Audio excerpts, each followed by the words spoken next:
11:59 at Radio Free America, and this is Uncle Sam with music and the truth until dawn. Right now, I got a few words for some of our brothers and sisters in the occupied zone.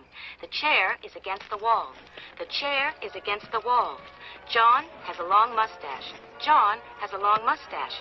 It's 12 o'clock, Americans, another day closer to victory. And for all of you out there on or behind the lines, this is your song.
They'd probably copyright me for that music anyway. All right, well, so what's this thing? Sign in. Oh, man. In the middle of doing something, I gotta go sign into something, so I guess we're gonna be back on hold here for a minute. Anyway, just seeing if anybody's awake to do a show in the evening like this. It's only 11 o'clock here.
Oh, come on.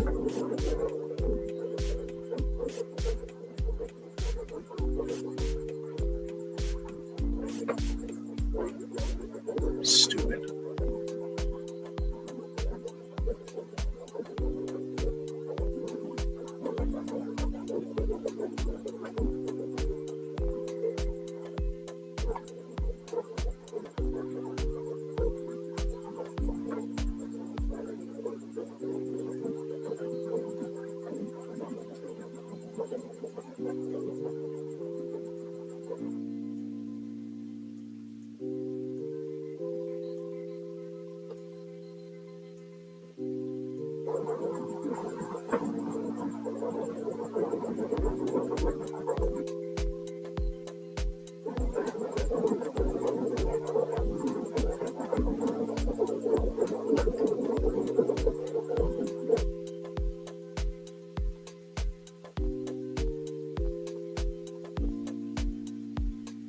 Great, try another way. Come on, let's just do this. Use your phone.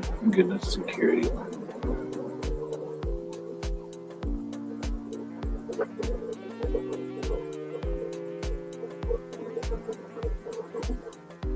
Stupid.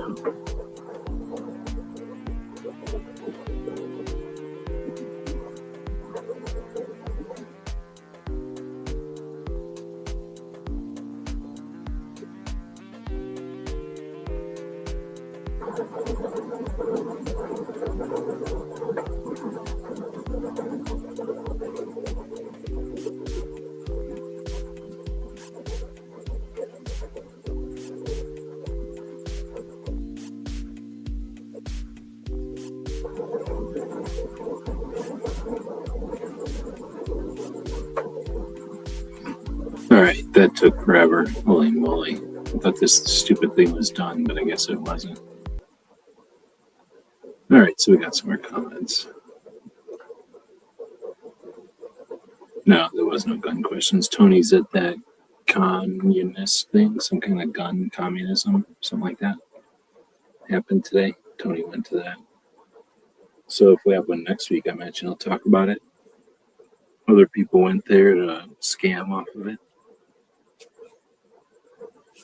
Anyway, so I thought I'd go live and see if anybody was awake and could talk about some of the things that are happening in the news at the moment. Well, I shouldn't say what's happening in the news, but what's currently an issue. So what are the current issues around 2A? We'll use the robots to figure this out. So according to the robots, the biggest Second Amendment issues in mid-2026 have potential to affect millions of gun owners. So we have the marijuana users and gun ownership. A lot of people trying to make points off of that right now. You got your carry rights in sensitive places. What's all this about? Courts are still sorting out how far states can go in restricting where firearms can be carried. Since the Rowan decision, Hawaii's law creating a default prohibition on carrying firearms on private property could become one of the most significant carry rulings since Burren. So, question, is that the vampire case that Woods is asking about right here? Is that from Hawaii? So, interesting. I don't know if that's the biggest case in the planet or nothing. Next one is age restrictions. The courts have struck down the idea that 18-year-old to 21-year-olds can't own a gun, or I guess can't carry. So it says adding momentum to similar challenges around the country. So then we have a felon in possession law. Challenges to federal law remain one of the most active areas of Second Amendment litigation. Numerous cases are moving through federal courts asking whether nonviolent felons can be permanently prohibited from possessing firearms. Interesting.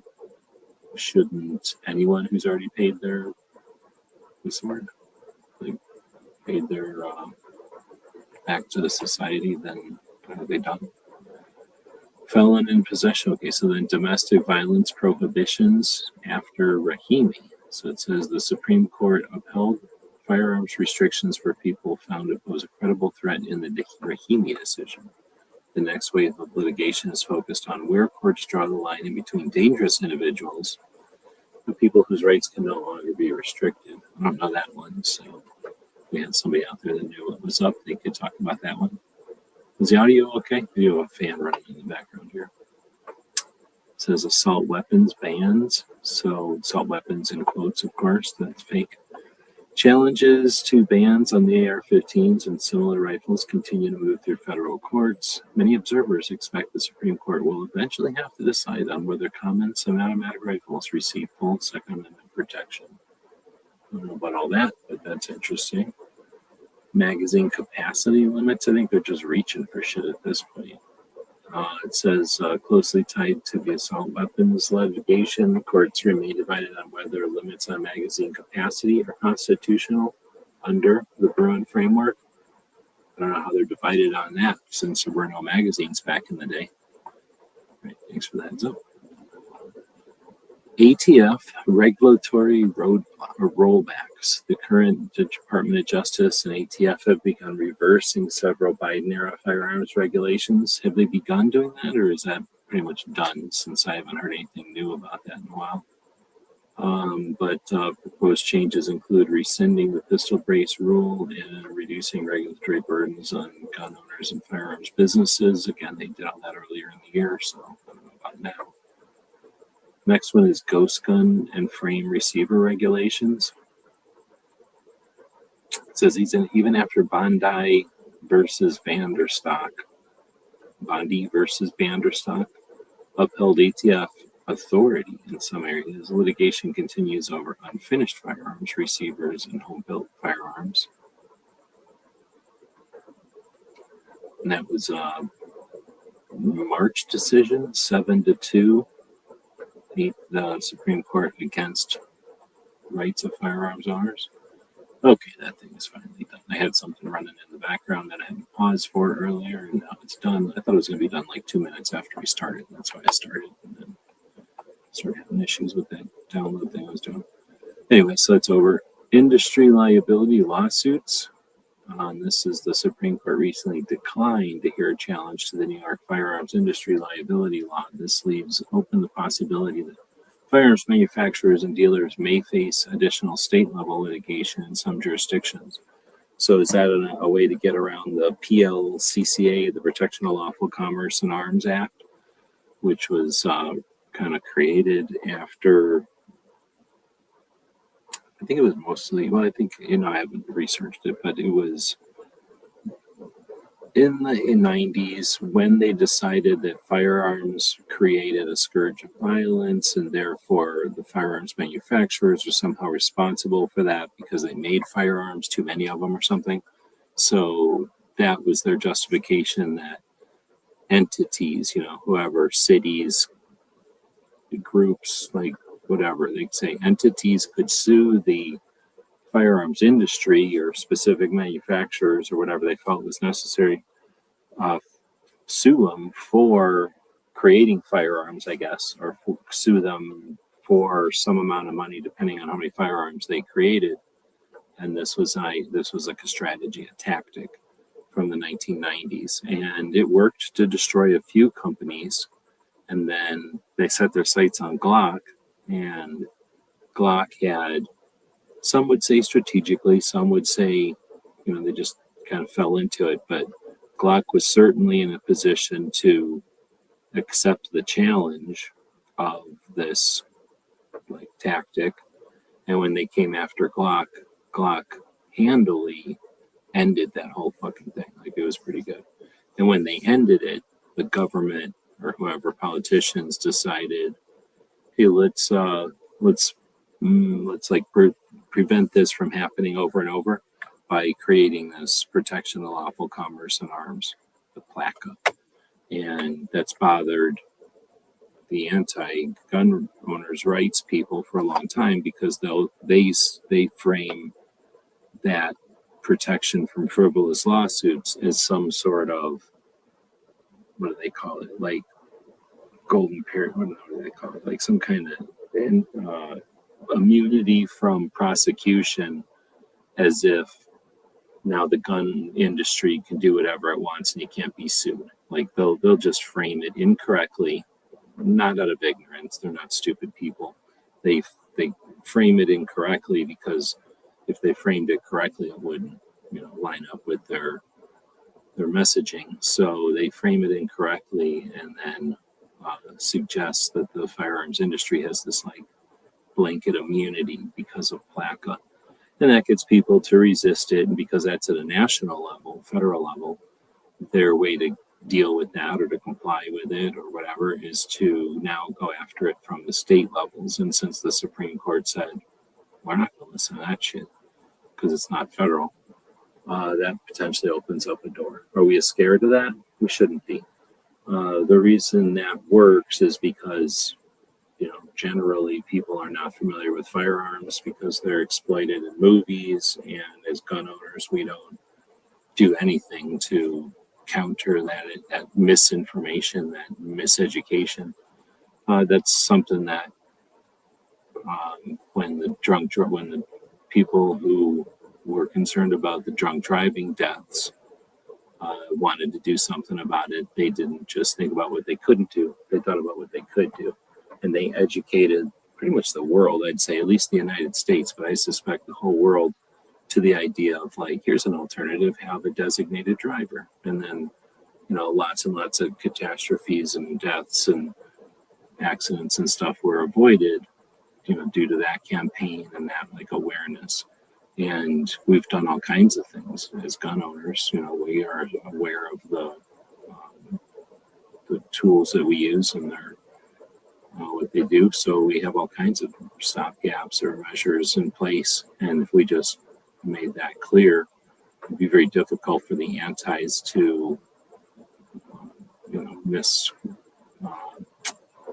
to fake all their bullshit. It's easier to say it that way. So, that's a frustrating one, but one that, again, can be solved by awareness and education.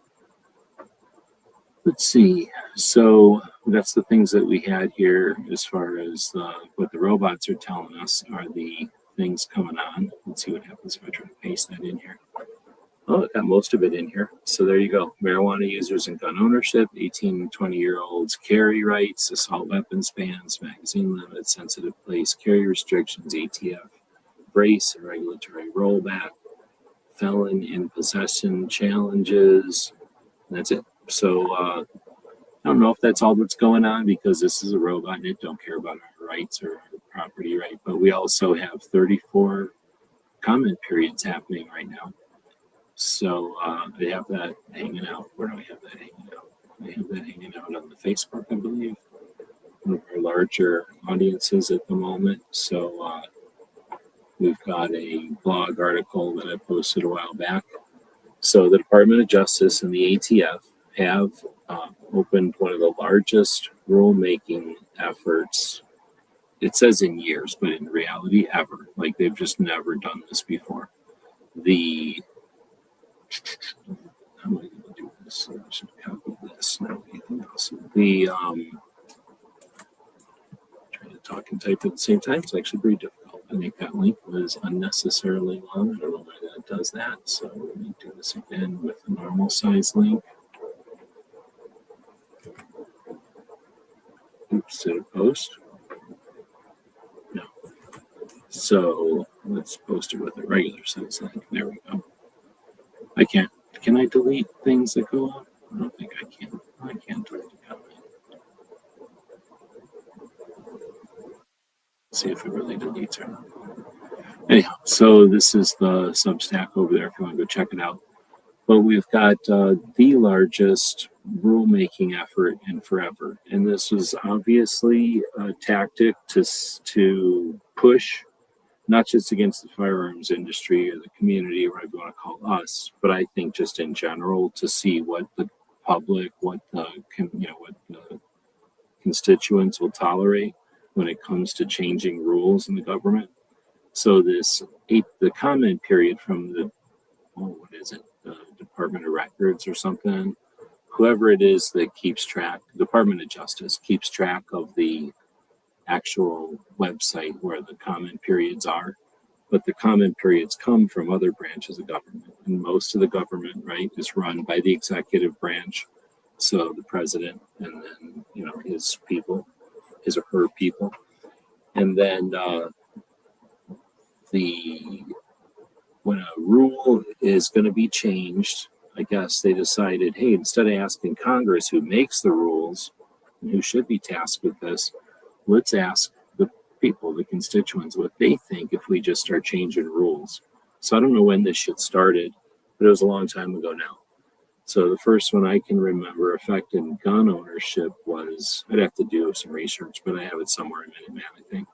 But the first one that affected us was quite a while ago, and then we had one for like bullets being imported, and we've had them for the pistol brace, and we've had them for all these different things that the ATF, when they take the initiative to just change rules on their own, they decide to ask us first. Somehow that placates Congress, right? Delegating responsibility to them or whatever it is.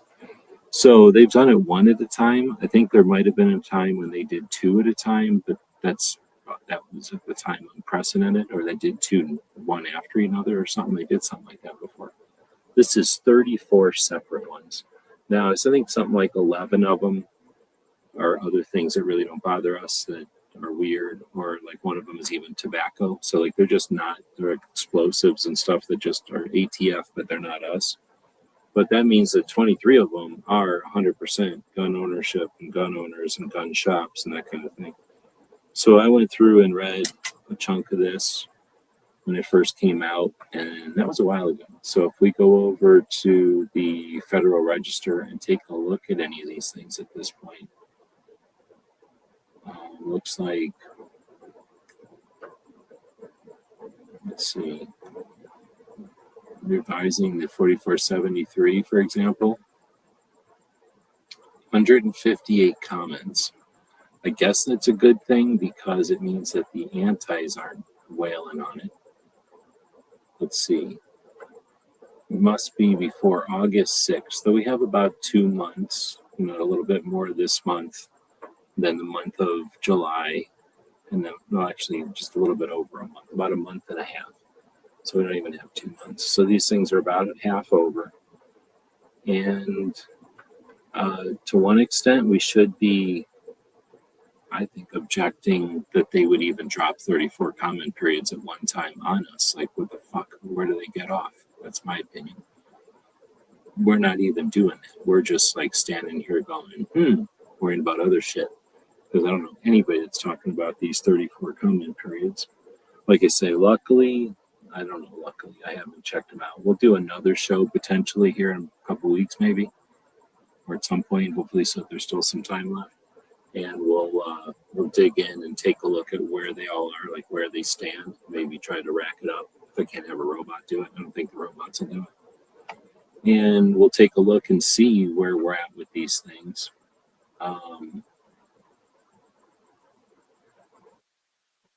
But like I say, we really should be objecting to the idea that they drop 34 on us. Just doesn't matter what, if it's about guns or anything. Like, this is ridiculous. Then either they matter or they don't. Either this is a joke or they're important. And if they are important, then there's no way to justify dropping 34 of them on us at one time. And if they, you know what I mean? So that's what I'm saying. We should be getting that cleared up. We shouldn't be waiting for this to happen over and over. We're certainly not doing anything about it, right? There's no organized effort to be aware of them, to answer them, right? There's nothing. There might be a little bit of organization, at least when I looked at this originally a month ago. There was a little bit of organization from the Gun Owners of America to look at one of them. And then, I think maybe one of the groups was complaining about the 4473 going back to 2 genders or some shit. So that's what people are worried about, like 2 specific issues, not the fact that there's 34 and their issue is being shuffled into a deck of 34 other issues, but instead that their issue exists. So we're not mastering this. We're not figuring out how to work together. We've got new gun owners. We constantly, I think people talk about the new gun owners as if you got nothing to worry about. There's new gun owners, right? Like, don't worry about it. When it really should be more like, hey, there's new gun owners. Let's all figure out how to introduce ourselves and what are we going to meet up at a gun show? We can start meeting up at the range. Instead, it's just, oh, there's new gun owners. And the new gun owners are basically, if you go over and watch their shit, I know DJ watches some of the new stuff, or the new youngins out there doing stuff. They'll basically go, we don't understand the old people and we don't feel welcome, so fuck them. We're making our own gun culture. And their gun culture is like, looking at a teenager's bedroom wall. It's a bunch of shit scotch taped to the wall that they wish they could do because they haven't done shit yet. And then, they're susceptible to marketing and all the rest of the influence and shit, which is fine. I'm sure we are all influenced by things that we were influenced by, like Full Metal Jacket and Platoon and shit like that back in the day. So, so I think that we're in a position right now where, because we're sink or swim, because we're bloat or famine, like we're used to that as a community, we're used to that as gun owners, like leave us alone or we're fighting. We're either fighting or we're hiding. The new gun owners, I don't know if they're going to be like that or not. They might be scared shitless the first time somebody comes and challenges them that they're owning. Like, why do you own a gun? They're like, yeah, we shouldn't own guns. You're right. And they just put them down. Like, what are we going to see? So anyway, that's what's going on according to the robots. But I'm skeptical. I suspect they're missing some stuff. I don't see anything in here about Massachusetts. So what I'll do is and I don't see anything about like Maryland or New Jersey. And I think some shit's going on in Pennsylvania. And I don't see anything about Colorado in here. So now I'm going to ask, what 2A events have happened of note this year?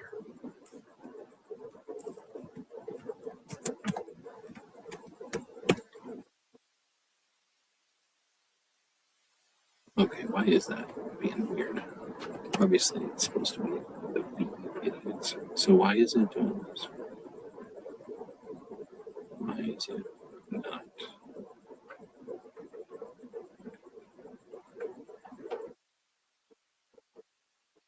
It's being goofy, so I'm smashing it around a little bit here.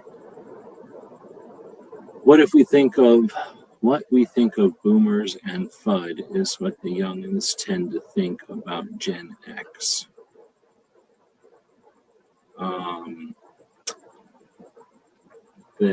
Maybe. I think they have no opinion of Gen X and they think of FUDs as FUDs also. I don't think you have to be old to be a FUD. I think that you just have to not, be passionately involved in whatever the fuck new shit is on the market, and you're going to get called a FUD. Because you can have you can have an M16 and you're going to get called a FUD. You can have a Thompson submachine gun and you're going to get called a FUD. Like, they don't care about your gear. I think they care, I think they care about. So I said, what 2A events have happened of note this year? And it says the Hermani decision. It says the DOJ and ATF announced regulatory rollbacks. The Florida carry, so it's gone back to political events. Events where people gather. You idiot robot. All right, so searching for major gun rights events. So the NRA annual meetings happened, and it gives a very general bullshit description of that. The Gun Con says hosted by major firearms media creators and manufacturers. That's wrong. Increasingly important as online creators have become a larger influence than traditional gun magazines. Is that true? Question mark. Often generate significant product launches and industry discussion. Because here's the thing, I happen to know people that are in the magazine industry, and it's not dead. Like, go look at a magazine stand. There's people that read magazines, and magazines exist for a reason. The advertisement in magazines exists. You know what I mean? Like, it's printed, it exists, it's physical.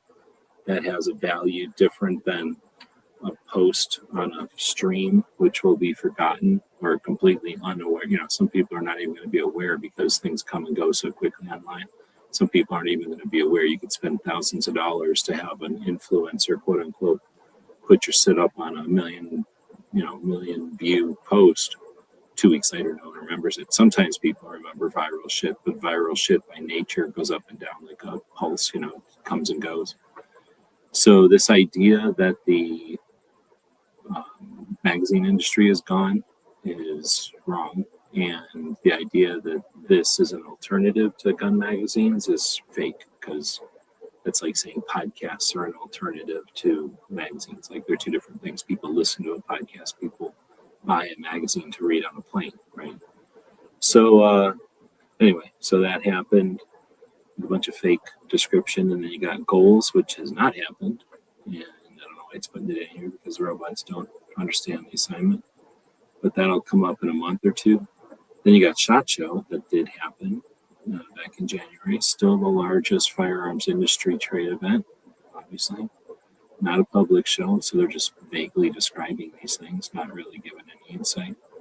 This is funny. It says USCCA, people that make $24 million a month, every month, $24 million. And that's why we're in the position we are. We don't have any problems because we got $24 million a month coming in. They suggest that there was a home defense expo, which is fucking interesting since that hasn't happened in like 20 fucking years. So this robot is obviously stupid and reading garbage from the olden days.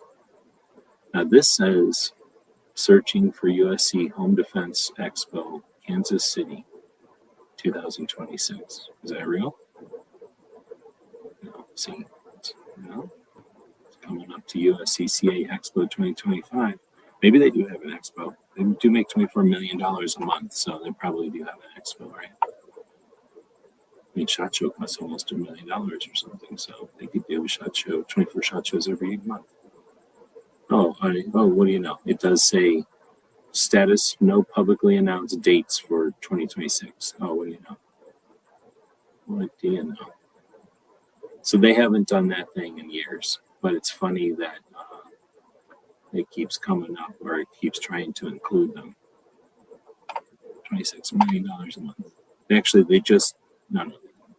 So then we got the Second Amendment Foundation Annual Conference, which is not a thing, but the sister organization, the Second Amendment Foundation, the Citizens Committee for the Right to Keep and Bear Arms, CCARB or whatever it is, hosts the Gun Rights Policy Conference and what do they call it, AMCON, and that is later on in the year. It has not happened yet, but the Citizens Committee for Right to Keep and Bear Arms did host a event in Massachusetts, and that's what I was hoping that the robots would find, but they're too stupid to have done that.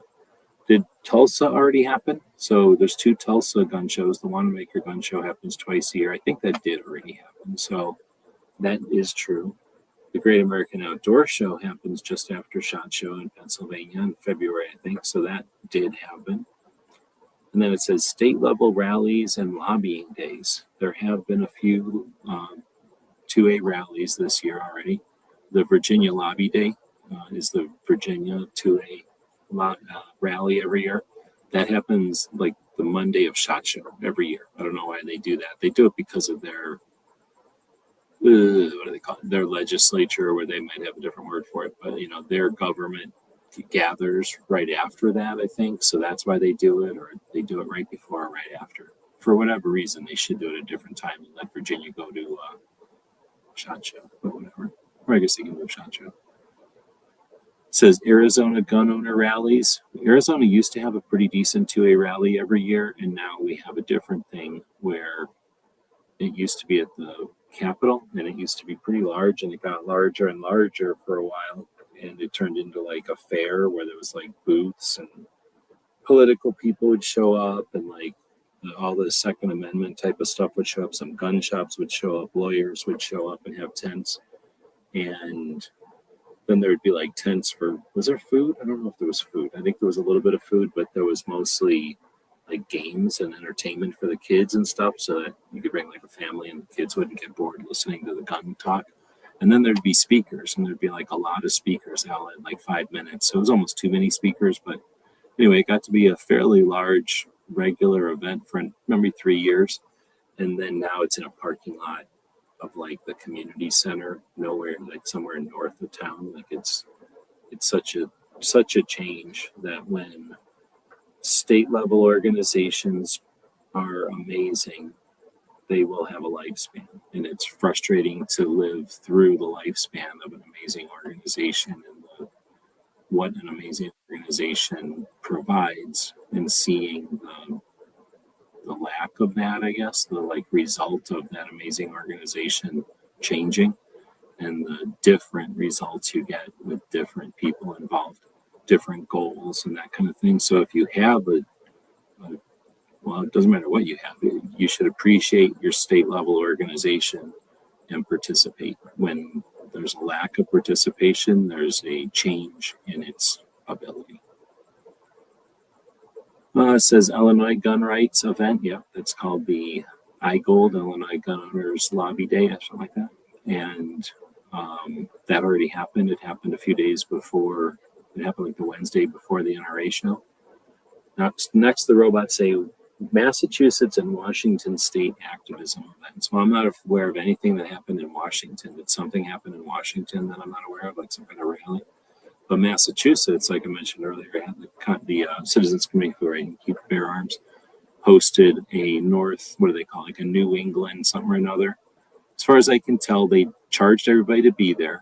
They let everybody show up and hang out with each other, and then said stuff to each other, perhaps, because we don't know what it was. And then they didn't record it, and they didn't broadcast it, and they didn't show it to anybody. So I don't know what's the point of having 2A events and then hiding them, unless it was all secrets and shit. Like, what the hell happened?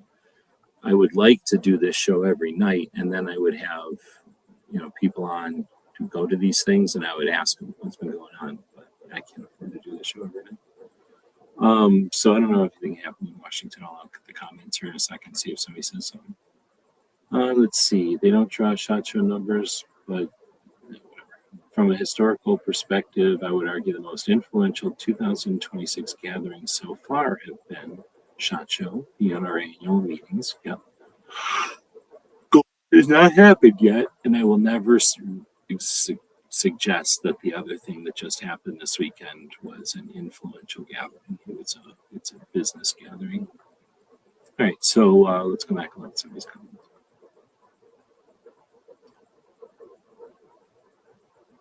Am I grokking? I don't think so. Let's see. They care more about us, pointing at them as inexperienced, know nothing, etc., than any real rift about guns. There is a divide on revolvers, for instance, that I've noticed, but not much else besides. Oh, hold on. So I think DJ's bringing in this one. Let's see.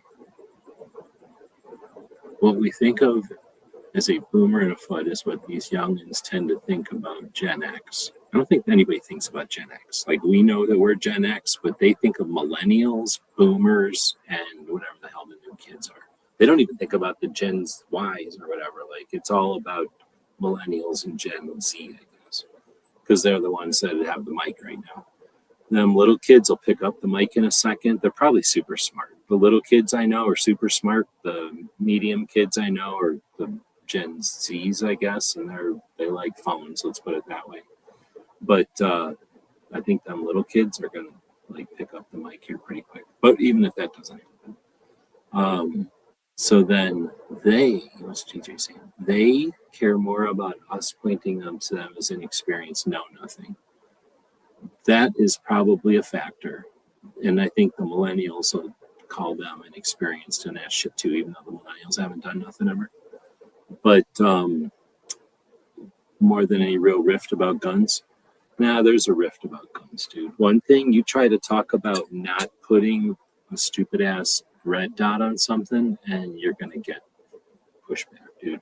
They don't, like, the young shooters, new shooters, whatever you want to call them, like, they cannot understand a pistol without a red dot on it, and that is a big deal. So You're saying something about revolvers. There's a lot more. ARs, 9mm, whatever you want to call it, like a pistol caliber carbine. Just unnecessary shit that exists because they needed to sell something this year. And the youngins who are like, I've never done nothing with nothing. Like, what do I know? Remember when we're talking about here, the tiny kids, like the youngins, they haven't even gone to war or nothing. The millennials are the ones that spent the whole time in GWAT, right? Maybe some of us Gen Xers, I guess we were probably old. We were kind of old already for the thing. We'd have been like the older people in the GWAT, but then millennials, they did the whole GWAT, right? Like that whole thing. So maybe a couple of the littlest kids or whatever they're called, the Gen Ys, Gen Zs, I guess, are no wait, Gen Y. I don't know. You know what I'm saying? Whatever came after millennials, like a couple of them probably went into the GWAT, but essentially, not a lot of them have a lot of hands-on with ARs. So they're susceptible to all these weird, goofy lever actions and stuff. Some people are buying lever actions, these new fancy lever actions that exist, because we got nothing else to buy. And some people are buying them as like a nod to like, oh, that's kind of like the old and the new mixed together.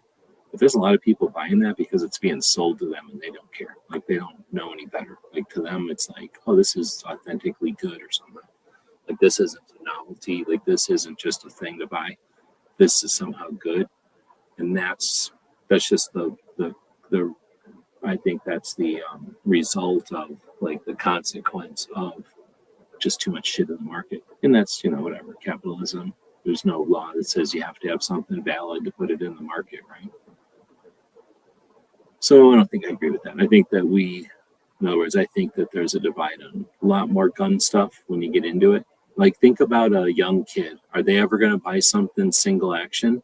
No, because they see no value in it. Are they going to buy anything like smokeless or like barrel? You got to stuff something down the barrel. What I say, black powder? No, they're not going to buy that. They haven't been sold anything black powder yet. Gen X don't care. I think that we don't care because we're competent and we're not looking for like we're not looking for valuation or whatever that's called, because we are a whole generation that just was expected to shut up and deal with it. So we're shutting up and dealing with it. I don't think we're slackers. Manufacturers not being interested in the value of anything we call old school. Manufacturers not being interested in the value we call old school, but truly, and we've seen it, everything old is new again. Let's talk about the opportunity to see a bigger intergenerational activism. Yeah, activism is the new school sense that identifies the typical youth movement or whatever problems and mistakes and blends together into something that DJing us, man. You're DJing us. This is 3 comments. Could be so effective. Not sure how to get there other than galvanizing moment created by something big and probably ugly. Nah, come on. One thing is tragedy or atrocity or violence doesn't bring people together other than to go, that was bullshit. But it doesn't bring people together to build. It just doesn't. And think about what happened after the bullshit of 2001. Did everybody get together and get rid of the NFA? No, we got the fucking Patriot Act. So, no. That doesn't bring us together. We don't have to wait for that, or that's not a requirement of it. On the other hand, we do all kinds of stuff just because. Sometimes it's a little snowball that gets going and it turns into a big giant boulder of snow or something, you know what I mean? Like an avalanche.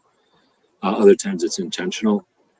But somebody will get it. Somebody will figure out like something. So I think I know what you're saying there, but dude, 3 comments full. You went to too many places on that one. We should send Gary. Send Gary where? Gary's not even in here. You're talking about Gizzard? What gun company just moved? Which one are we talking about? I know somebody moved from, didn't some company move from Virginia to Georgia? Maybe more than one. I saw something about that just recently, like today.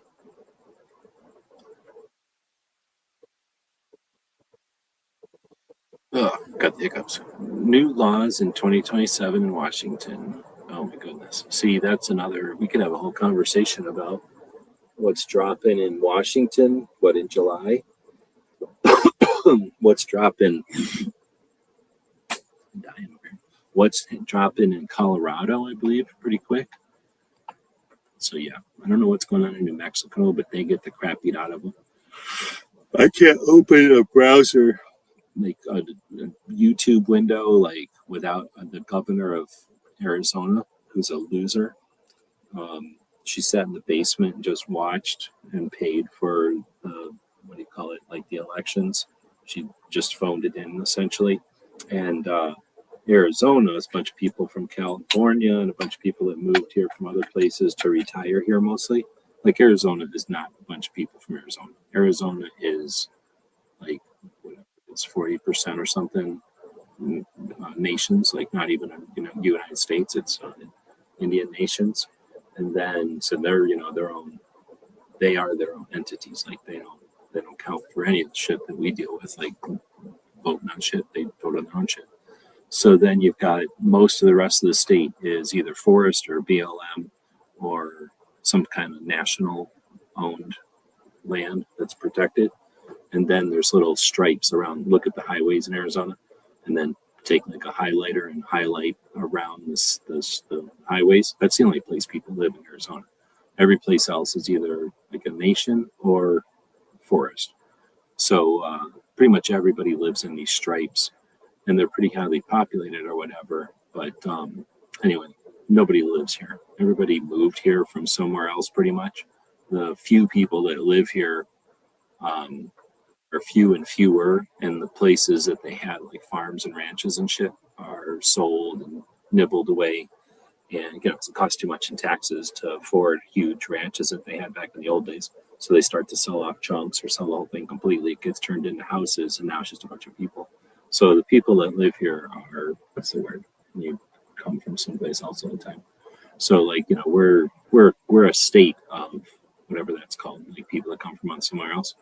And then people die or they leave, right? Because there's a lot of Air Force and mostly Air Force, but there's maybe some Marine shit here where people get stationed here for some amount of time and then leave. Plenty of government work because of all the forests and other shit in the border and everything. So there's lots of government work where people are temporarily in Arizona, and then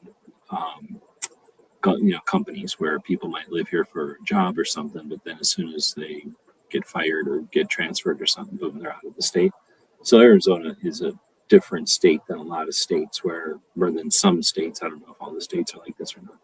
But anyway, because of that, we're screwed. Like, we have so many people from out of state that they came with their goofy ass ideas and shit. And what used to be a nice, cool state with guns and everything is not anymore at all. And the company, the organization, Arizona Citizens Defense League, that was started in 2001, those guys all quit, died, or retired by about 2018, 19. So that organization has been different since the last 6 or 7 years, and it is no longer the organization it once was. So we have nothing defending us from like all the crazy crap that's coming. So whatever's happening in Washington, Colorado, Virginia, Massachusetts, I mean, I don't want to be a doom and gloom, but assume it's going to happen here unless something massive changes, because everybody who's Republican here just says like, oh, Trump loves me, and that is not enough to stop Arizona from being Democrat. So that's where we're at. But that's a potential, right? That's a what if. There are states that are actually dealing with it, like Washington and stuff. That sucks. Let's see. Hadn't thought about the red dot differential. Yeah, the red dots, like I say. Barbecues out there. Let's see. DJ saying he understands. Let's see. I want a new fancy S side-by-side double barrel. I don't really make the side-by-side double barrels. What they did, Chiappa made a 3-barrel, and that was about the last thing I've seen anybody do with a double barrel. Am I missing anything? I can't think of anything anybody's done with a double barrel in a while. The problem is what you use a double barrel for, hunting or sport shooting, those people have no like imagination or anything. So, and buy one and they're done. So they don't spend enough money, I guess. If they bought like 3 or 4, if they bought one and fiddled with it, that might give companies a reason to fiddle with double barrels again. Double barrels are kind of useless, except for a couple of things. So I think they're kind of standing in a corner. But lever guns were standing in a corner for a long time, and then what happened to them? So maybe double barrels are next. Let's see. Wood says double lever guns are cooler, not better.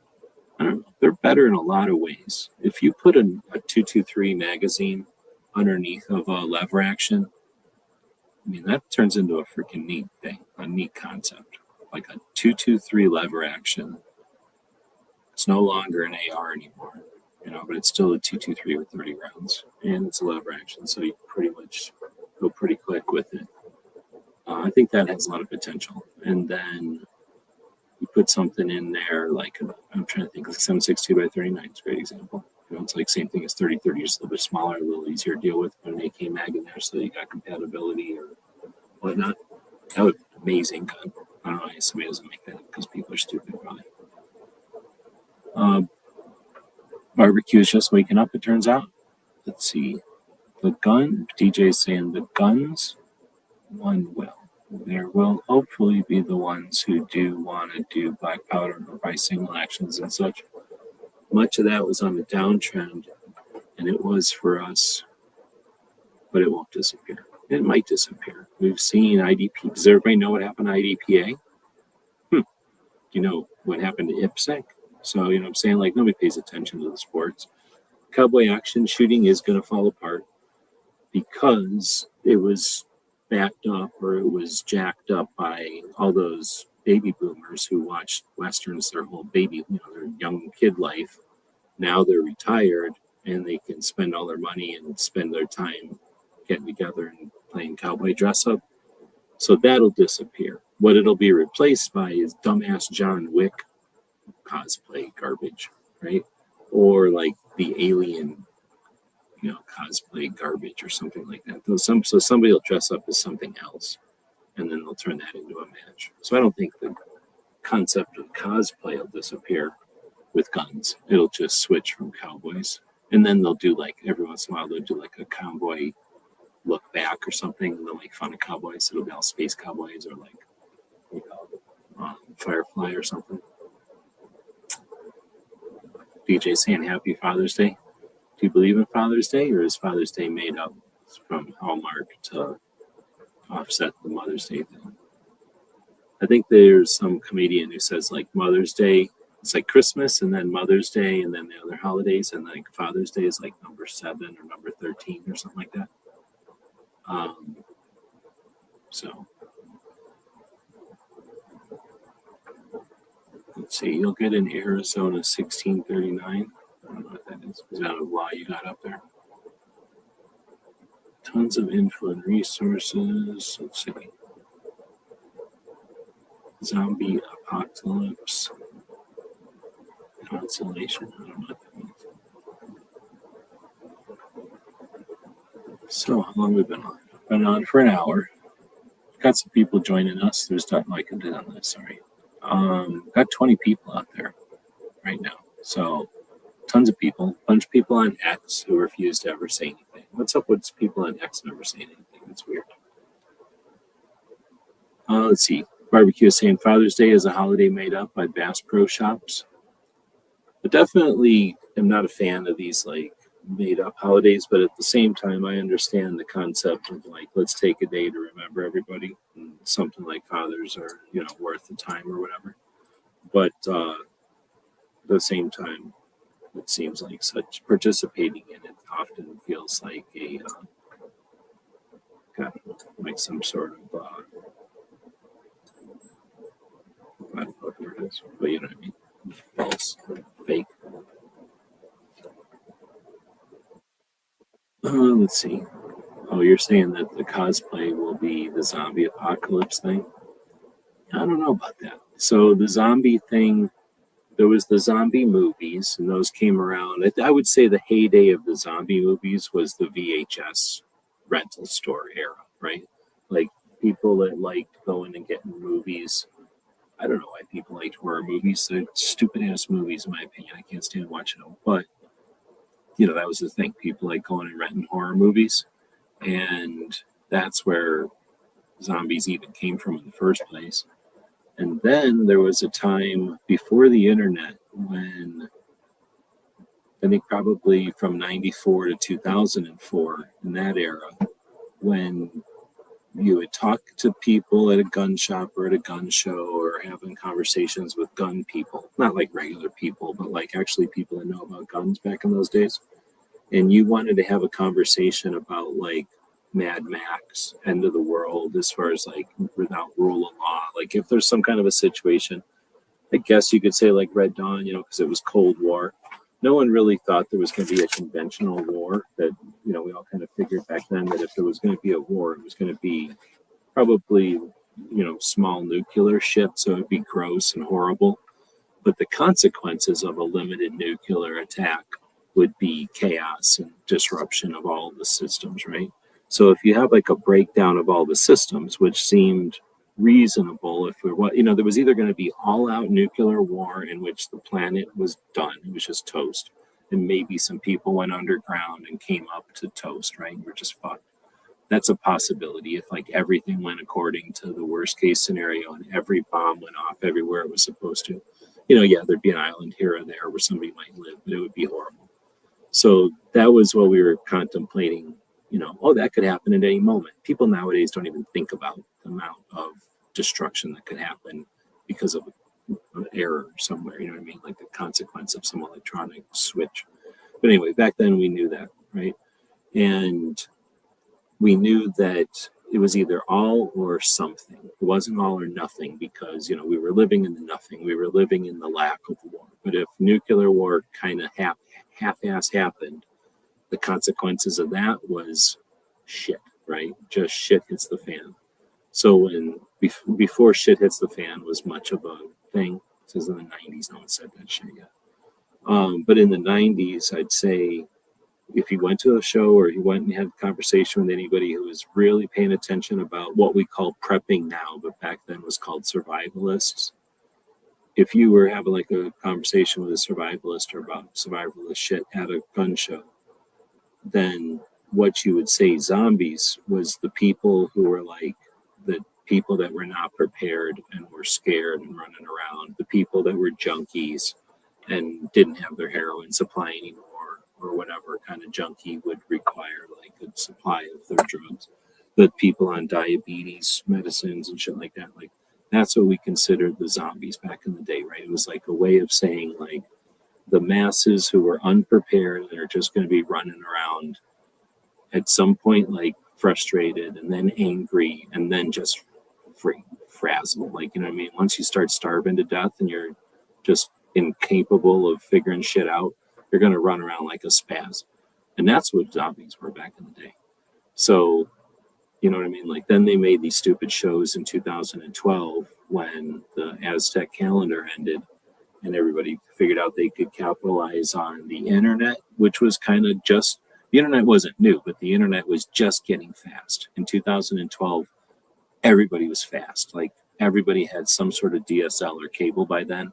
The mid 2000s, early 2000s, people were online, but they were on dial-up and shit. And then it wasn't really until, like I say, 2010 or something that people were really online fast, and their phones were online. So that's when the social platforms were really cooking. And because they just started and they were really proving themselves, there was a lot of advertising. And that's when, like I say, the Aztec calendar was ending and they decided that prepping was the cool thing. And they just wailed on prepping shows. And that got a lot of attention. And that's when all that zombie shit started for real. So the zombie movies were just horror movies. Like I say, the zombie, quote unquote, kind of characterization in the gun community came from what I explained. And then in 2012, they just smashed it all together and destroyed everything. And then it just became, oh, you're talking, when you talk about zombies and the apocalypse, you're talking about some movie. Well, no, we're not talking about those movies. But anyway, that's why I say I just don't know if zombies have the significance to another generation who didn't have to deal with all that shit.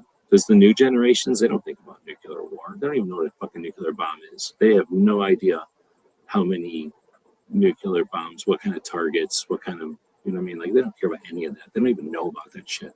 We're all living under it the same as we always have. We just haven't been told to fear it right now.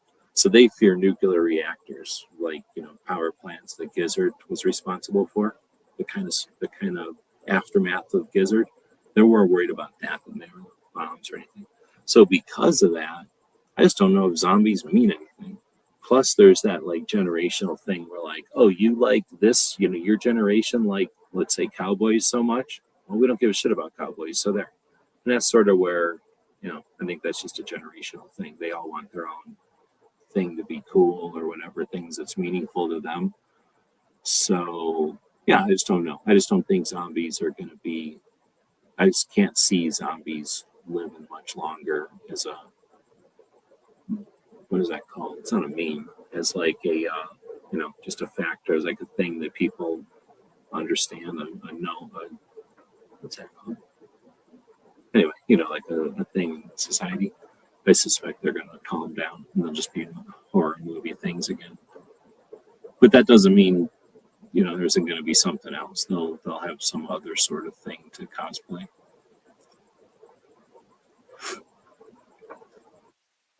Necktie companies.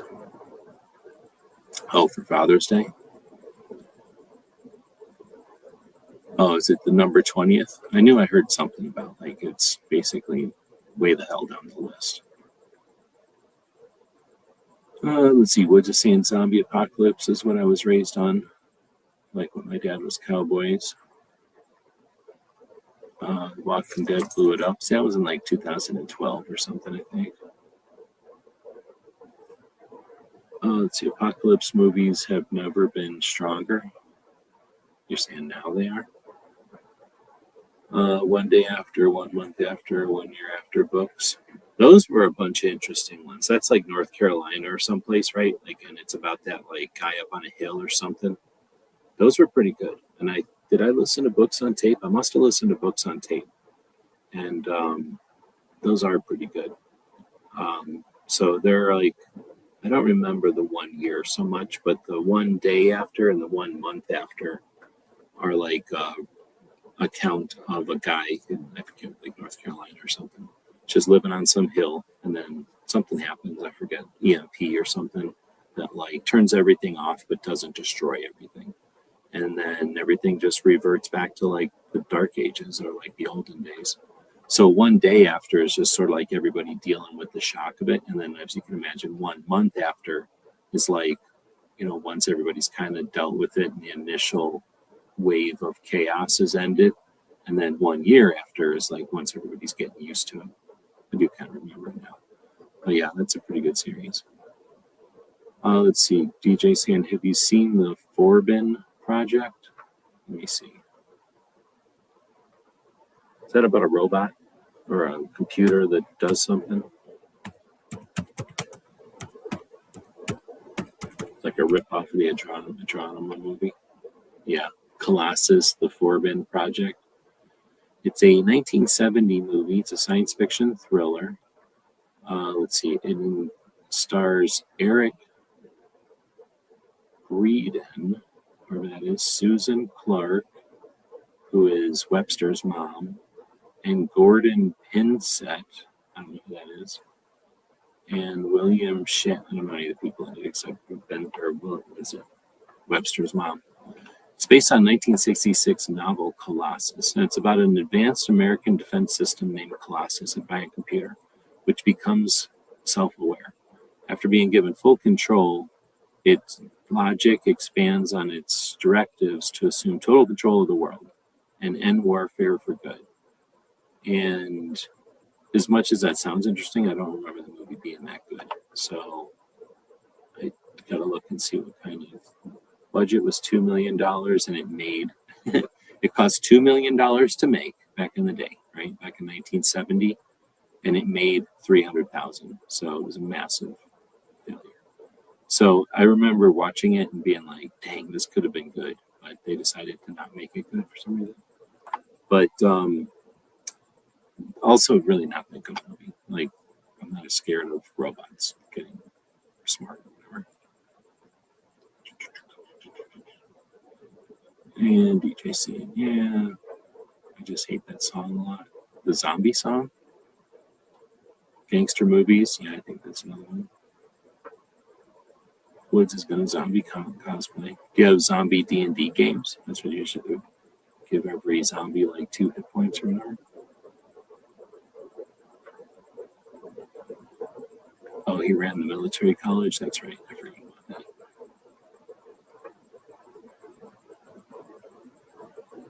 Yeah, I probably watched it about 4 times now too. I still won't watch a 1970s movie. I don't care how bad it is because there's going to be cars from the 1970s and earlier, clothes from the 1970s and earlier, and then the old buildings and stuff.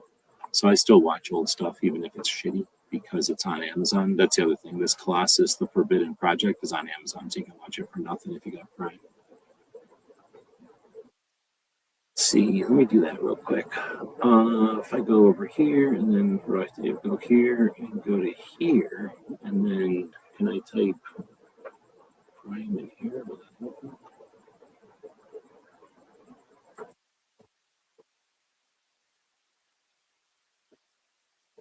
No, it did not happen. So I need to drink something here. Drinking some kombucha, what do you call it?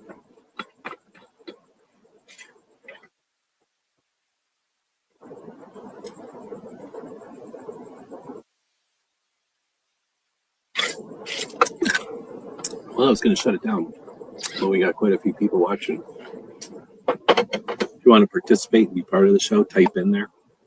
I don't go live with some kind of script to entertain you. Like I'm not a dancer or some sort of like puppetry person.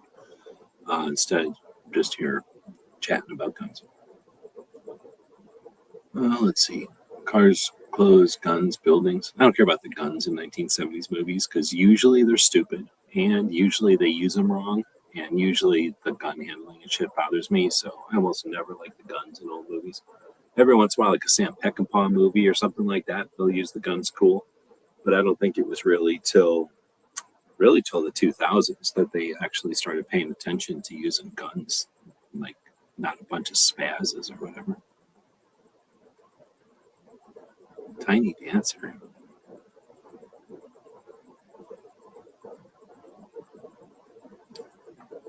All right. So I'm going to type another question into the robots here. What could be done as a firearms community to move the Overton window positively about guns in, what would you say, like the larger population? I don't know if that came out right. Oh shit, did it even type it in here? Yeah, okay. I'm gonna have to type all that and find out that it didn't even type. Okay, so what could be done as a firearms community to move the Overton window positively, let's see, in a direction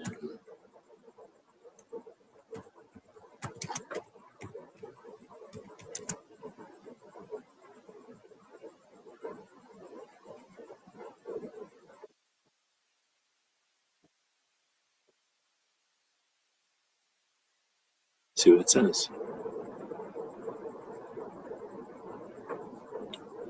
If the goal is to move the Overton window in a direction that increases acceptance of firearms amongst the broader public, history suggests that cultural normalization matters more than political arguments alone. I like that. Well said, robot. Some areas where the firearms community could potentially make the biggest gains focus on responsibility before rights. Most non-gun owners are not opposed to rights, Many are concerned about safety, competence, and accountability. Highlighting training, self-storage, education, and community standards can reduce fear. So that's an interesting one to think about. It'd be interesting to do like a whole show on each of these. If only there was somebody doing a show that was trying to move the Overton window every single day. Let's see, the second one is introduce people to gun owners, not guns. People often change their views when they realize gun owners are neighbors, parents, teachers, nurses, engineers, and small business owners.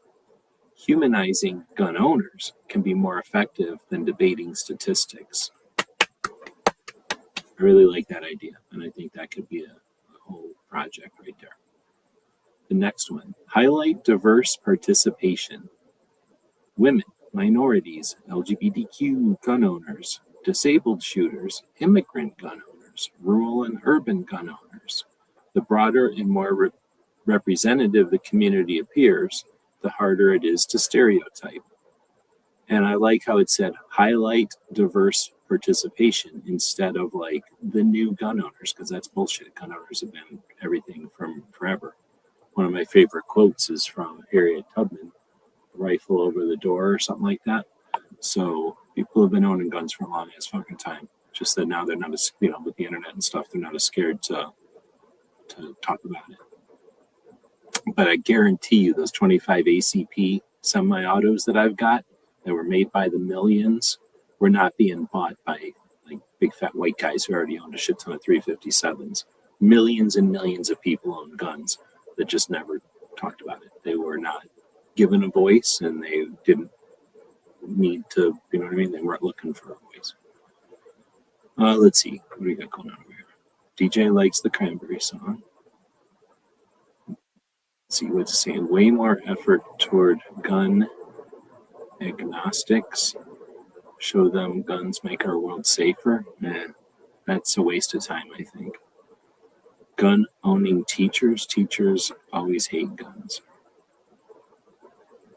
Let's see. So then the next thing is, wait, did I get that with this one? Yeah. Now the next one is emphasize practical uses. Self-defense, hunting, competition, collecting, historical preservation, recreation, disaster preparedness. These tend to be more relatable than purely political messaging.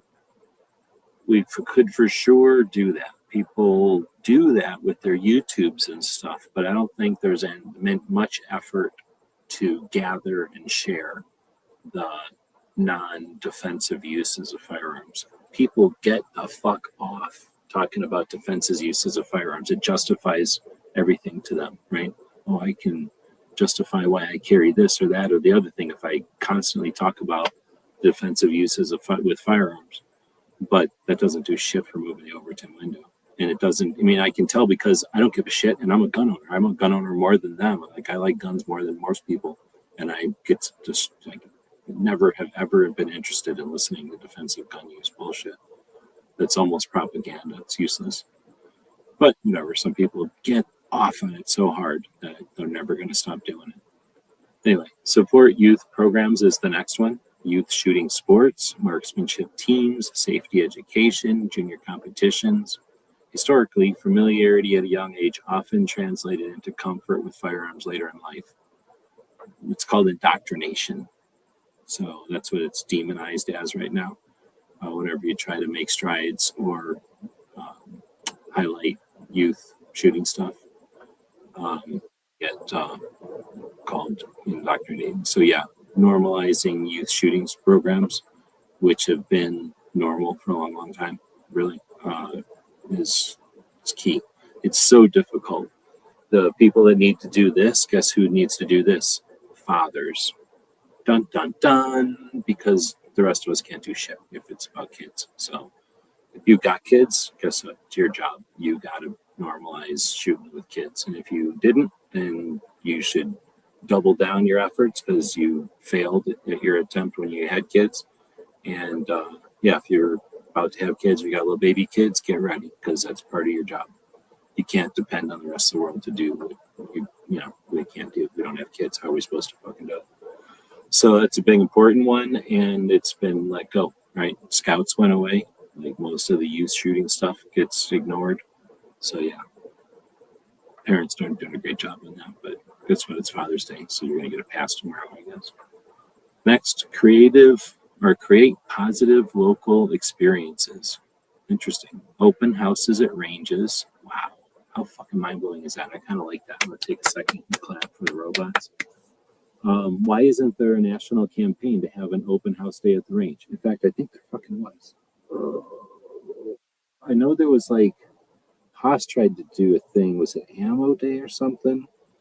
What year would that have been? It had to be 16? No. 15? No, 12 is when we drove around. So it had to be like 14 or 13, maybe, a while ago. 12 fucking years ago. I can remember something like some kind of something close to an open house. But that just drives me nuts because, yeah, why hasn't there been all this time some sort of something at the range, like an internet, because it needs to be a national thing, and it really should be quarterly, and it should be hosted by either NRA or NSSF, and it should be bottom up instead of down, trickle down, and it should be, here's the concept, let us know how it went, and let's share and then capitalize on the best experiences. Man, that's amazing. I really like that. Next one is community events. That's a stupid, vague set of words. I don't know what that's supposed to mean. Charity shoots. I know that Cape Gunworks does some events in Massachusetts designed to do this, and it would be awesome. I'm sure that a lot of ranges have charity shoots. The big thing is marketing those, getting out there to non-gun community or whatever, right? Part of the populations, bring others in so that becomes an introduction to guns, right? New shooter days. I don't know what that is. It sounds like the first open house thing, but whatever. I like it. Family friendly events. That's just stupid. So, of course. Personal experiences often outweigh years of media exposure. And I really think that's true. We always talk about, well, on the internet, we have usually come down to take a friend to the range. And there's some people that do that, right? There used to be a guy that hosted a show right now who takes people to the range all the time and then posts about it to encourage others to participate in that. Didn't Travis take some people to the range before P11? There's been a couple of people that have efforted for that. Every once in a while, Colion Noir, he's a bigger channel that does that in a bigger spotlight, brings girls to the range. And I think he does it in a good way. He's bringing young girls to the range who would typically just be anti, right? Have no interest in guns or be anti, and bringing them to the range and giving them an opportunity to have fun with it. I thought that was pretty cool. Why are family events stupid? I just mean that it means nothing. Family-friendly events. I mean, obviously, what are we going to have things that are only for adults? It's just a stupid thing for the robot to put in here. It's like fluff. That's what I mean. Let's see. So I do agree that having actual experience is better than just theoretically talking about it or having arguments, right? So the next thing is showcase ordinary firearm ownership. Not every firearms owner needs to be presented as a tactical enthusiast. That doesn't happen, so I don't know what that means. The community benefits when the public sees ordinary people using firearms as normal tools. Yeah, we definitely would be better off if there was just as much women going to play paddleboard or whatever that's called as there was ladies going to shoot 20 gauge trap and ski. I live in the state full of old people. So the old people, when they gather and huddle together, so they live together in big communities or whatever, they'll put a big ass wall around their community. But it's inside that wall, all their swimming pools and golf courses and paddleboard. Is it called paddleboard? What the hell's the name of that game that isn't really tennis? It's like fake tennis. They used to have shooting ranges in these things. You know why I know? Because I live out here, and they're old. The old folks' homes have shooting ranges in them. The new ones have golf courses in them. That's how you know if it's a new one or an old one. There's even some old folks' places that have airports in them.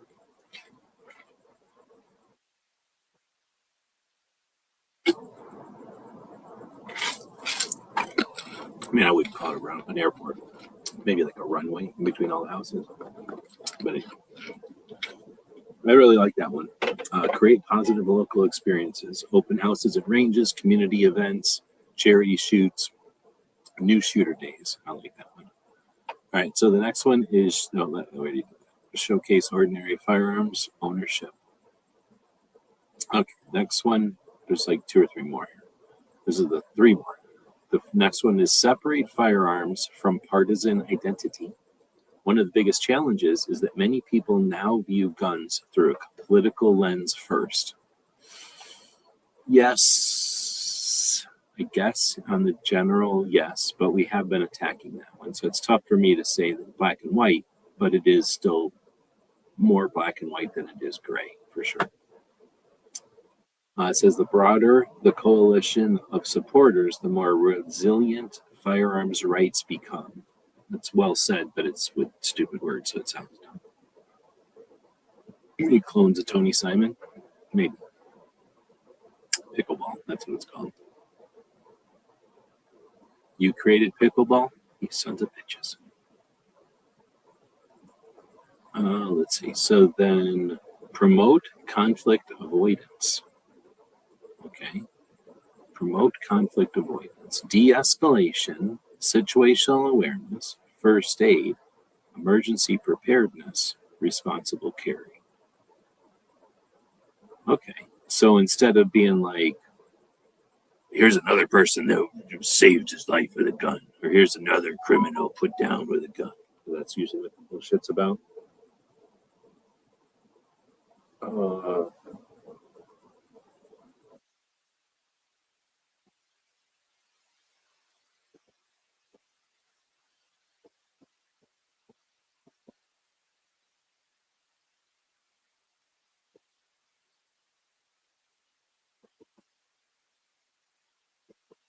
Friend just started texting me in the middle of the night for some reason. Must be up peeing. LOL at like 8 p.m. or something. So, what did we say? Communities and okay. These themes tend to resonate outside the existing firearms community. Yeah, I'm a big fan of this one too. I don't think I've heard of this alternative before, but I've often raged against the whole idea of like, we need to consider guns this like, what do you call it? Like some kind of, what do they call it? Like some kind of magic, not grail, but like some kind of magic thing that I got. Like once I got my gun, I'm done. Like I don't have to worry about it. Gun owners jump all over ourselves when we go, just because you got your gun doesn't mean you know how to shoot or whatever, right? Just because you know your gun doesn't mean you don't have to go to training. Just because you got your gun doesn't mean you're going to save your life or whatever. So we know that. But whenever we talk about these things, we act like the gun is just because we got a gun. That's like what do they say? When you got a hammer, everything looks like a nail. So it's like because we got a gun, everything revolves around our damn gun. Guess what? We're also carrying like a flashlight. We might be carrying like a whistle or something. We might be carrying our keys. Excuse me. We probably have our wallet, right? Probably got a hat on or something. Like, we got all these other things, but we always talk about the gun all the time. It's probably because people are new. They're not used to carrying a gun around. Once you've carried a gun around for a number of years, like a number of decades, perhaps, when you're not new, like done this for a bit, you've carried a gun, you've got on your like 6th CCW card, it's expired 6 times and you had to renew it. And you've carried that thing for a little while. You realize there's other stuff, it's like not the only thing in your inventory. So I guess this idea of having conversations about de-escalation, just situational awareness. Those are, I'm not saying they don't happen. They happen quite a bit. In fact, they're included in most decent training. Send me an email. I go check my email. But having conversations specifically about it could be interesting, especially inviting people in or whatever. Oh, you mean for like the Amazon? Is that what this is all about?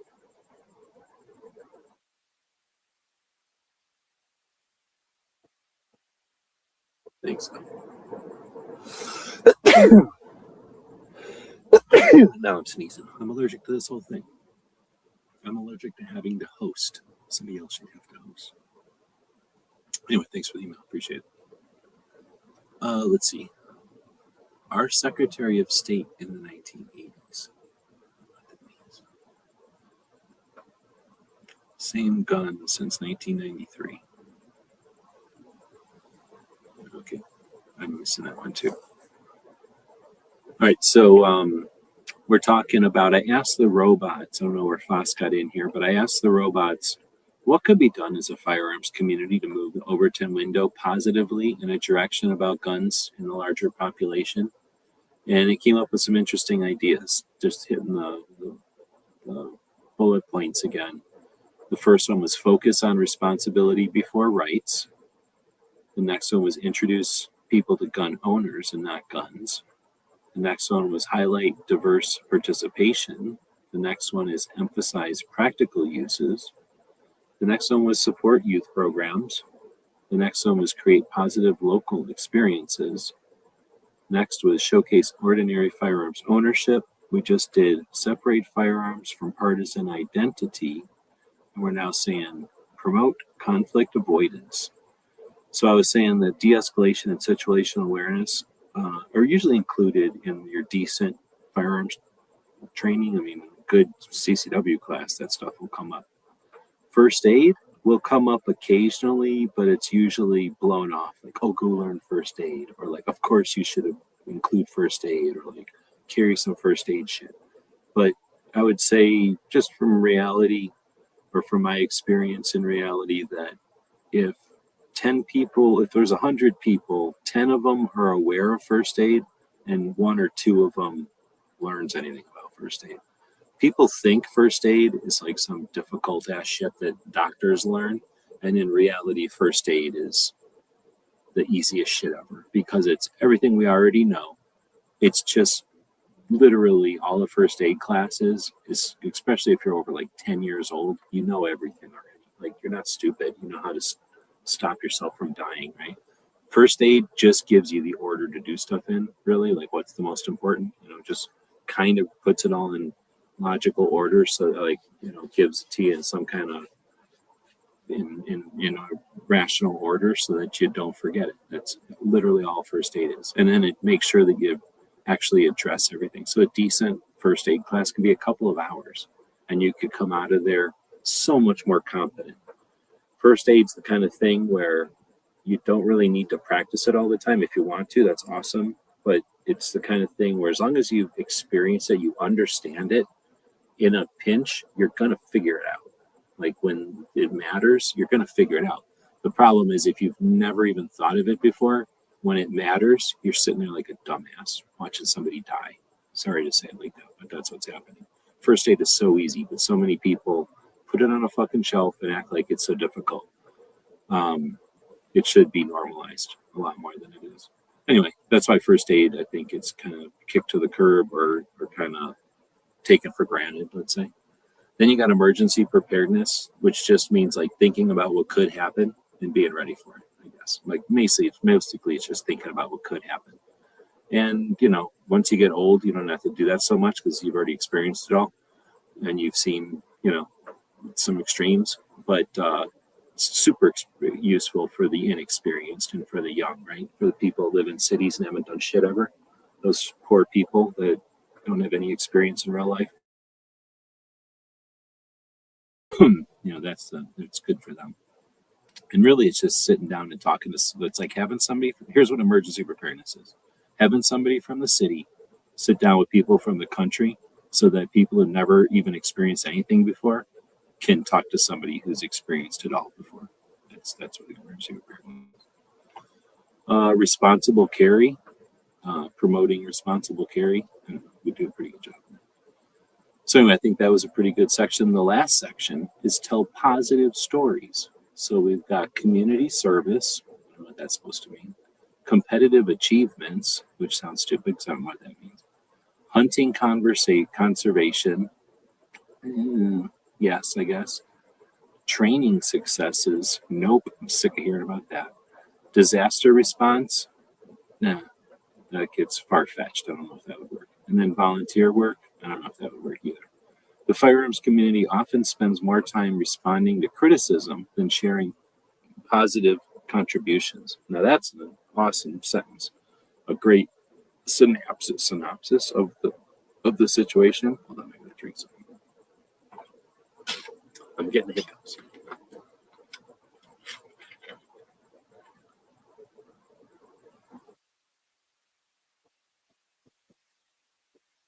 Can y'all hear that cricket? Does that come through the mic? I hate that cricket. I can't wait to smash that cricket. As soon as I see that cricket, smash it. I like this one. So the firearms community often spends more time responding to criticism than sharing positive contributions. And there's a bunch of mopey losers who like to be beaten or whatever. And they're like, their whole reason they like guns probably is because they like to sit around going, gun owners are treated unfairly. Man, gun, they don't understand this. So there's a bunch of people that dig that and they're content, right? They'll just hang out and just live right there, being misunderstood. But we can blow right past that by not getting bogged down in some of this shit. So I'm not 100% sure what it means by some of these, but I'm down with the idea of sharing, more stories, more perspective, more point of view, more glimpses of the community, of the gun community. It says, for content creators specifically, one of the biggest opportunities may be expanding beyond gun content. Outdoor skills, camping, emergency preparedness, history, collecting, technology, fitness, community service, or local events.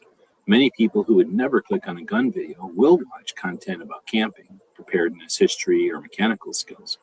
Once they become familiar with the people involved, firearms become less foreign and less intimidating. So I think we've got that out there. I don't know if we, foster that or prepare that or anything. Woods has got some shit to do tomorrow. Have a good one. I'm not a fan of the Stop the Bleed. It's anti-gun, but I guess take it if it's free. It's only an hour or something. But keep in mind that all gunshots aren't from killers. It's fucking all perforations aren't gunshots. I don't like the Stop the Bleed. Whoever made it is anti-gun. They put a bunch of references or they suggest a bunch of shit that doesn't need to be. Most people, so there's perforations and perforations and punctures.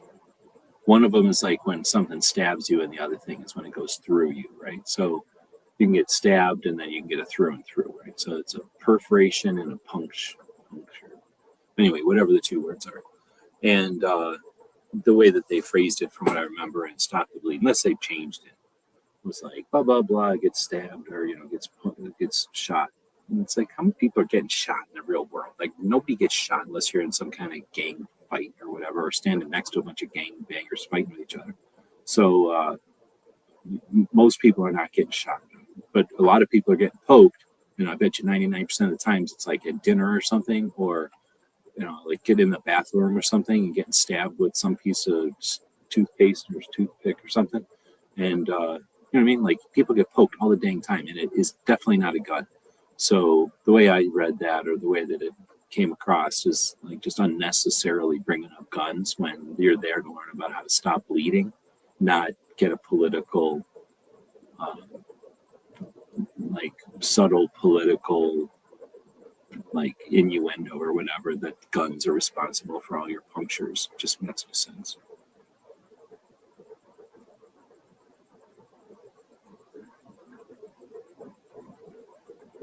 So what company did you use for your metallic stickers, and what was the average return time? I would say he used many companies. I don't think he used the same company all the time for anything. I know that he said he liked some of the metallic stickers more than others, but I don't know if he ever complained about stickers, except for maybe a specific, particular batch or something, but I don't remember him ever complaining about turnaround time. All right, so then we go with looking at the last 150 years of American firearms culture. The periods when the gun ownership was the most broadly accepted were generally the periods when firearms were viewed as ordinary tools and used by ordinary people. The more firearms became associated with a narrow identity or political tribe, the harder it becomes to expand acceptance beyond that group. The more they are associated with everyday life, competence, recreation, heritage, and personal responsibility, the easier it becomes to reach people who are currently neutral or undecided. And I think that's an interesting last sentence there. That was the last sentence, by the way, because it mentions trying to reach people who are currently neutral or undecided, because it's really a futile effort, or at least it's a different challenge to reach people who are against or completely anti-gun, right? So there's tons of other classes through the Red Cross. Yeah, I guess.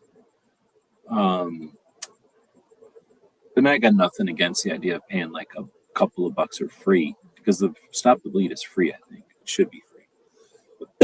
And it's an hour. So I get it. It's just that keep in mind that they hate guns.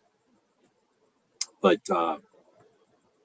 trying to change people's minds would be like a different discussion. If we're talking about changing the Overton window, what you're really doing is subtly changing the impression that those people who have no position change the perception for them, right? Like for what they're seeing out there.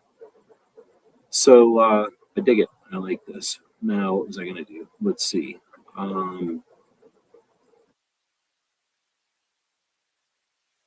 Big. That's something I was going to do.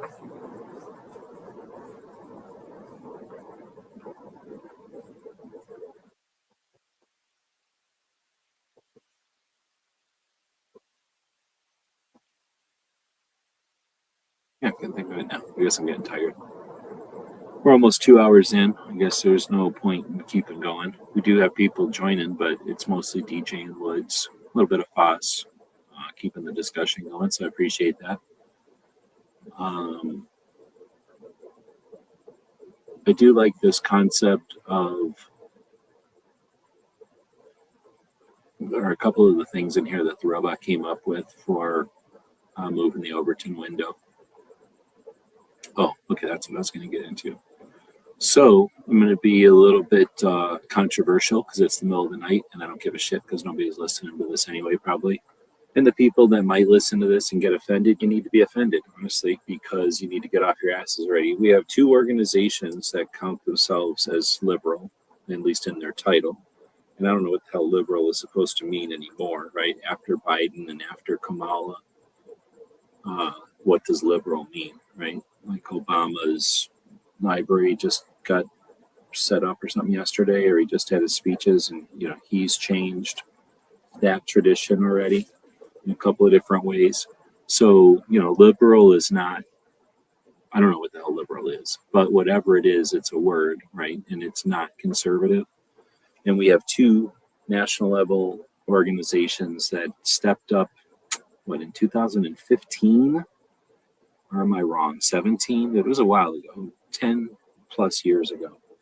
These organizations have existed, and one of them, I think, pretty much made it clear that they didn't try to do anything other than host events for liberal gun owners. So it's for us, by us, essentially. Fuck everybody else.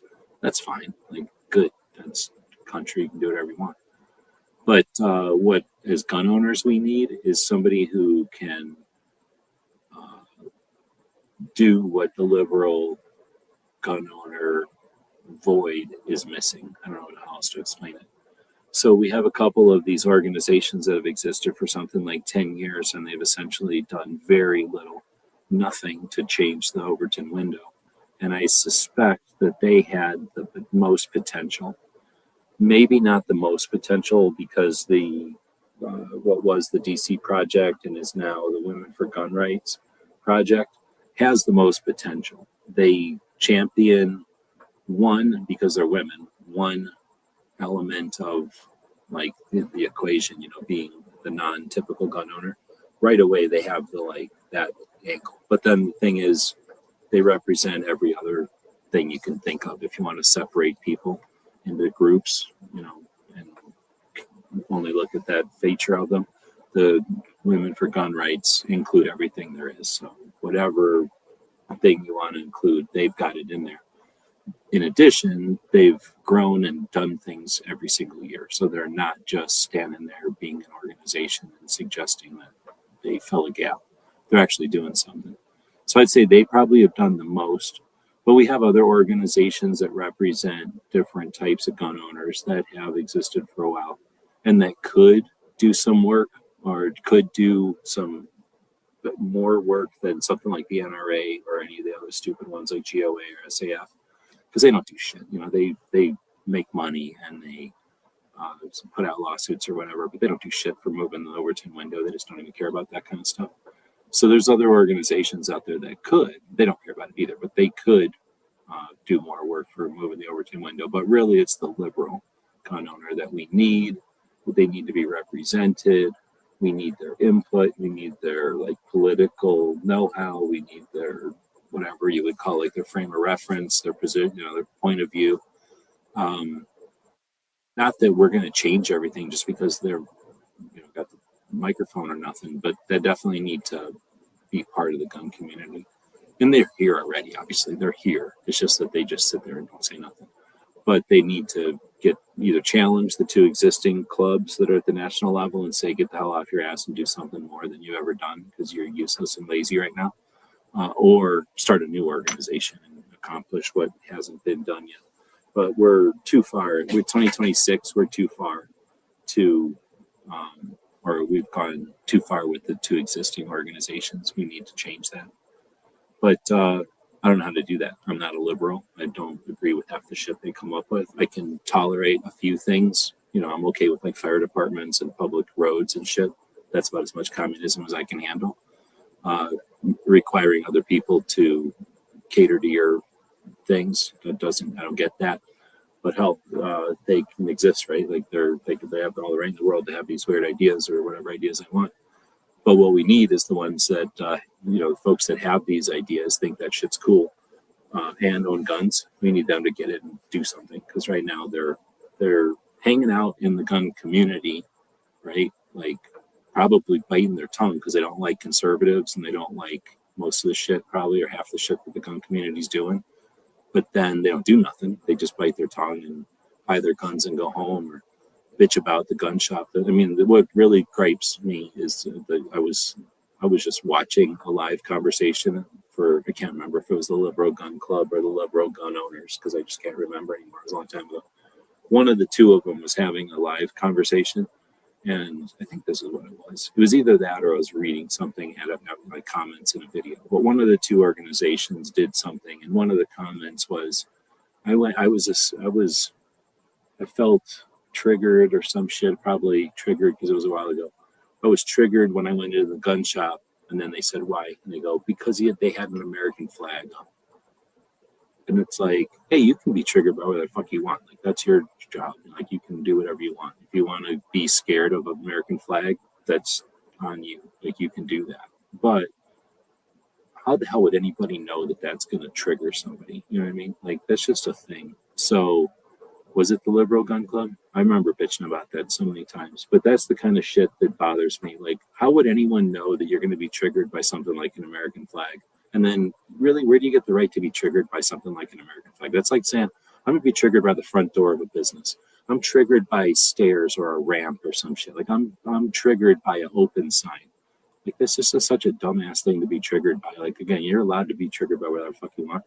But, come on. So anyway, that's the kind of gaps we have where people are going to hide behind, justify their bullshit by saying I'm triggered by an American flag. In reality, they just didn't want to go into that gun shop, right? They just were uncomfortable for some reason, and they're just using that as their excuse, I'm assuming, some kind of crutch.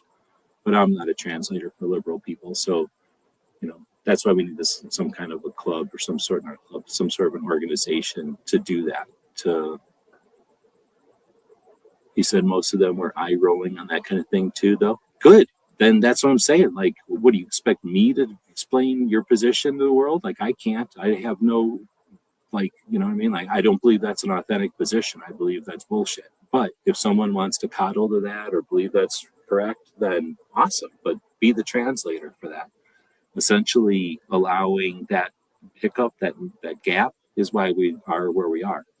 So, and I know where my strengths and my abilities are, right? Like, I know where the limits of my abilities are. And being interested to talk to people who are going to be triggered by an American flag, not in my realm, you know what I mean? But there are people that could hang out with that guy and could talk to that guy and could get, you know, maybe make something happen out of that. So I don't know. But I really like this list. You know, robots, sometimes they suck, sometimes they're good. I think a lot of the stuff in this list was pretty neat. I think having the open houses at ranges is an amazing idea. We'd love to see that championed by some organization, like maybe Appleseed, Project Appleseed. I guess somebody could get mad at Project Appleseed for some reason. I know that there was actually like there's a whole nother organization because people left Appleseed. So I'm not siding with one or the other, right? But something like Project Appleseed, if you're not familiar, that's just it's an organization that exists to teach kids American history and marksmanship. So they're going to teach them American history at the same time, firearms education, safety, and marksmanship. So there's awareness and shooting in Appleseed.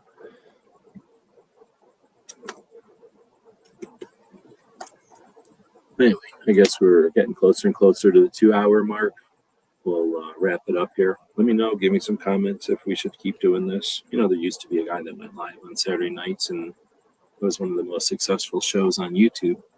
And then, for some reason, he decided to call it a day. He just walked away. So if somebody's interested in doing these shows on the more regular, give me some feedback. Otherwise, I guess we'll get